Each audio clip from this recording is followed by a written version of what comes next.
Hello, students, welcome back. Let me begin with a question. Imagine walking into a chemistry laboratory in the year 1860. More than 60 different elements are lying around on shelves, shiny metals, pungent gases, heavy lumps of solids. How would you even begin to make sense of them? Earlier attempts, like Dobryna's triads and Newland's law of octaves, were helpful but incomplete. Chemists desperately needed a more scientific system, a system that could group similar elements together, explain their properties, and also leave space for discoveries yet to come. Into this puzzle walked a brilliant Russian chemist, Dmitry Ivanovich Mendeleev. He dared to arrange elements not randomly, but systematically, according to their atomic weights. And what he created in 1869 was nothing less than the world's first true periodic table. Mendeleev's great idea was framed in what we now call the periodic law.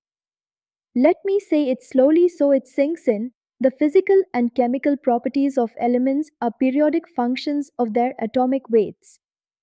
In simple words, if you line up the elements in order of increasing atomic weight, their properties begin to repeat at regular intervals, just like the notes in a musical scale. These repeating patterns are called periodic properties, such as atomic radius, ionization potential, and electron affinity. In his table, horizontal rows were called periods and vertical columns were called groups. As you'll see on screen, Mendeleev's original table arranged the first three periods beautifully, a clear scientific rhythm of matter. What made Mendeleev truly legendary was not just that he created a table, but that he used it boldly. He placed chemically similar elements together, even if their atomic weights didn't quite match. He left intentional gaps in the table for elements that hadn't yet been discovered, showing tremendous confidence in the logic of his system.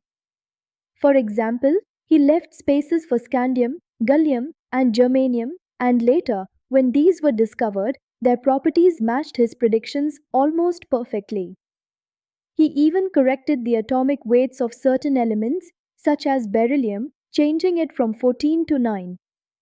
In this way, Mendeleev's table wasn't static, it was predictive, alive, and powerful.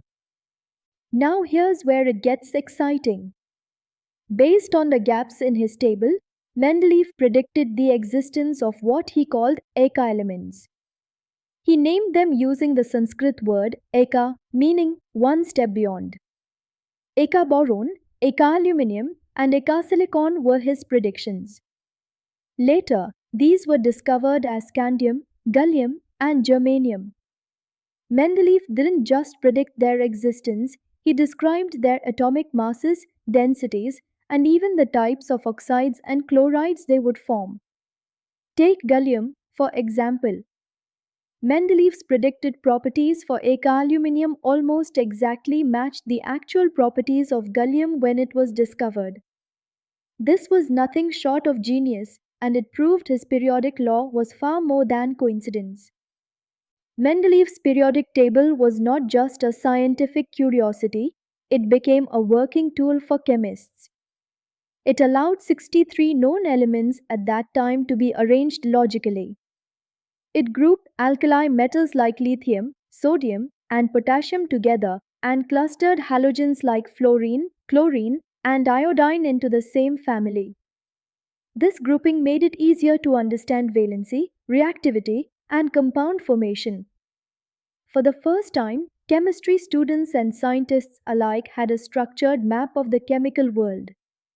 Mendeleev's work transformed chemistry from a subject of memorized facts into a science of reasoning and predictions. Of course, no model is perfect. Mendeleev's table had its share of problems. Isotopes, like chlorine 35 and chlorine 37, could not be explained since they had different atomic weights but identical chemical properties. Hydrogen posed another puzzle because it sometimes behaved like alkali metals and sometimes like halogens, so its position was uncertain. Some heavier elements like cobalt and nickel were misplaced because he strictly followed atomic weights. and he couldn't account for lanthanides and actinides, which came much later. These defects did not take away from his brilliance, but they showed that a deeper property than atomic weight was guiding the order of elements.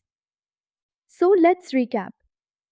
Mendeleev gave us the first truly scientific periodic law, stating that properties of elements are periodic functions of their atomic weights.